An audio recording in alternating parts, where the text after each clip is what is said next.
জগতের এলেম, আর ওই আধ্যাত্মিক জগতের এলেম শিকার পরে যাতে ভণ্ডমি না করে। কেন কিছু পীর ভণ্ড বাবা সেজে ঘুরে বেড়াচ্ছে, আছে না? পীর দাবি করে, আরে কিসের পীর দাবি করে, নাউজুবিল্লাহ, নারীদের সঙ্গে, আর বেশি বলতে পারছি না, বাকিটা বুঝতে পারছেন, পীর দাবি করে গেঁজা খায়। এর কারণটা কি? এর কারণটা হচ্ছে শুধু বাতিনি শিখেছে, জাহিরি শেখেনি। ইলমে মারিফাত শিখেছে, ইলমে জাহিরিটা শেখে, তার মানে ভেতরে শ্বাস আছে, বাইরের খোসাটা নেই, তাইতে শ্বাসকে যত্ন করতে। তাহলে যার মধ্যে দুই ইলম আছে, শুধু জাহিরি আছে, বাতিনি নেই, ও আবার মজা পায় না, নামাজ পড়ে, আবার দেখুন পরের আল কাটে মাঠে। ইলম অর্জন করেছে, দেখো ব্যাটার বেজে ফোন লিখছে। ইলম অর্জন করেছে, দেখো পরচর্চা করছে।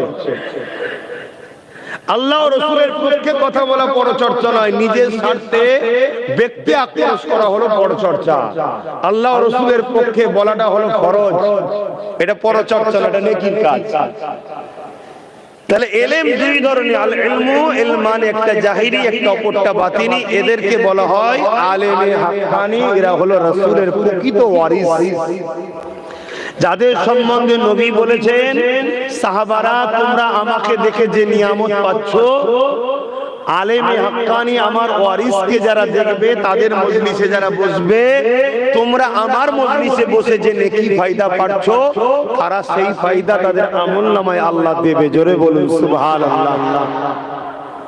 আমার মুফতি আজম মেজর হুজুর পীর কেবলা 108 বছর বয়স বসেছিলেন, আলেমে হাক্কানি মানুষ ছিলেন।